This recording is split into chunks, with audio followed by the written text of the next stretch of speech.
Estonia, the smallest of the Baltic states, was occupied 3 times during the Second World War. It has faced deportations and mass executions. Once a former Soviet Socialist Republic, it's now in NATO and one of the most economically successful Eastern European members of the EU. It is this history and the complicated relationship with Russia that author Sofi Oksanen brings to readers in her new novel. It's called When the Doves Disappeared, and she joins us now for more on Estonia's history and its future. Sofi, it's great to meet you. Thanks for coming in. Happy to be here. We are going to put a map up just to show everybody, because in case you don't know where Estonia is, we thought we would do this public service. If you would, please. There it is, the northernmost of the 3 Baltic states, a very complicated neighborhood through the last century with Russia right on its doorstep. We mentioned it changed hands 3 separate times during the course of the war. Bring us up to date on that history. How did that happen? How did that happen? Yes.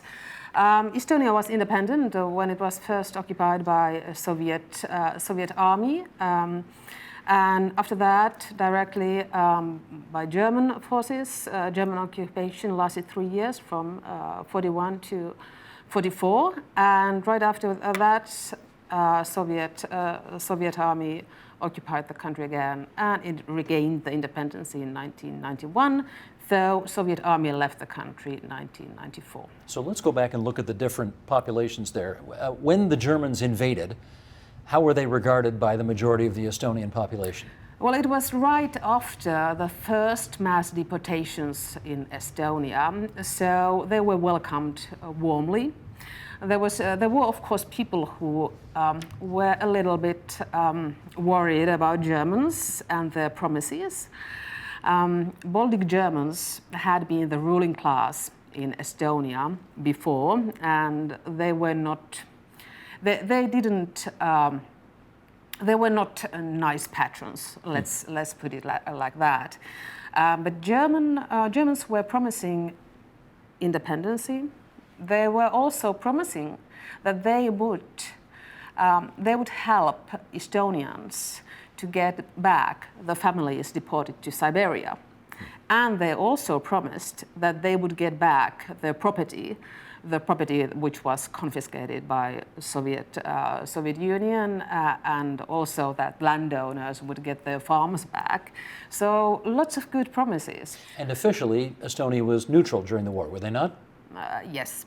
Technically, officially, they were neutral. Yes, we can say that. Okay. Who were the Forest Brothers? Forest Brothers were the members of resistance movement in Estonia. And, well, Forest has been the place important place for Estonians always, because that's where you went to hide when nasty rulers wanted to hunt you down. Forest Brothers were fighting against the Soviets, and also there was a resistance movement also against German occupation as well. So they were the ones who were fighting for the freedom of Estonia. Let me take you back now to 1944. The Germans are out. The Soviets have, quote unquote, liberated Estonia from the Germans. And Estonia now becomes one of the socialist republics of the Soviet Union. How did the country itself change once that happened? It became a totally different system. The Soviet occupation meant Stalin's transplantations. Stalin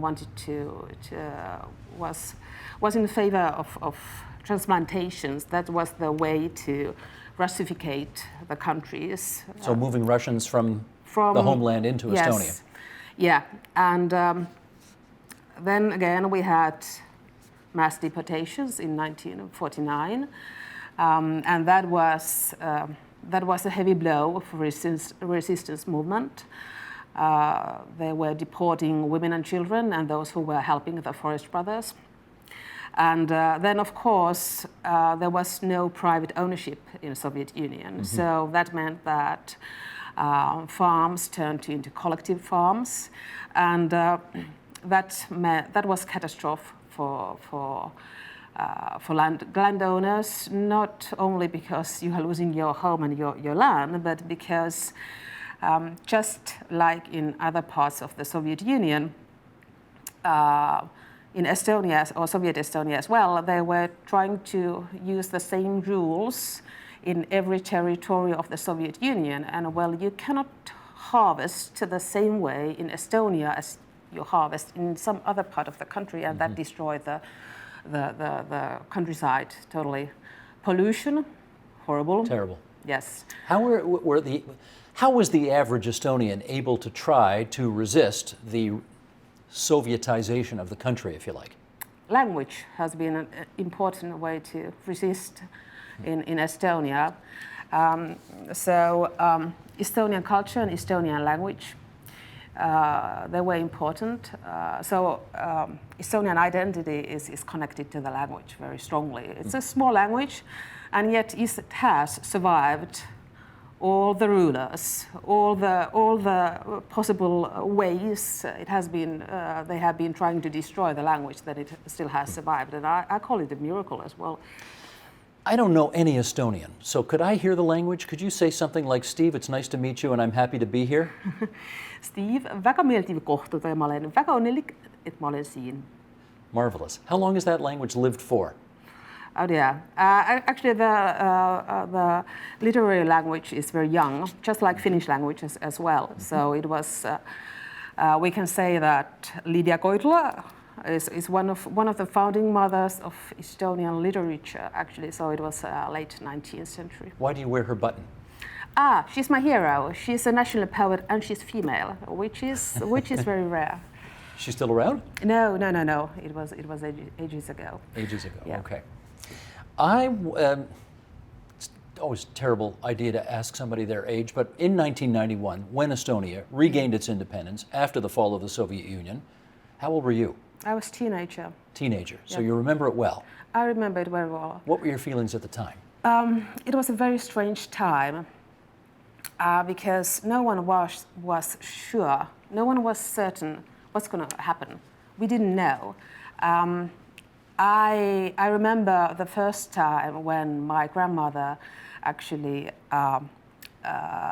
she made an Estonian flag, because the colors of the Estonian flag, which are here, they were forbidden during the Soviet period. Could not fly the old Absolutely Estonian not. flag. And this color combination was so illegal that if an abstract artist was trying to have these colors in the painting, he was banned.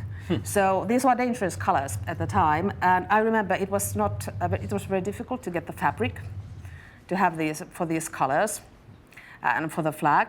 So, but we had some connections, and she managed to make the flag. And I remember that it was a very strange feeling, and it was very because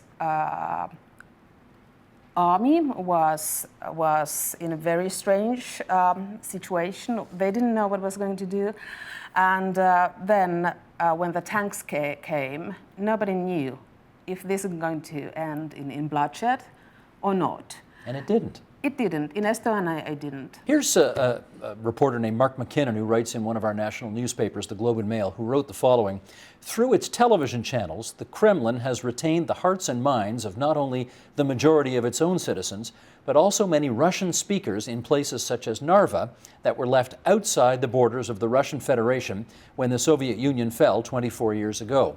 What was viewed as a political nuisance by the governments of Estonia is now seen as a major security threat, providing the Kremlin with a potential platform to destabilize its neighbors as Russia's confrontation with the West continues to grow."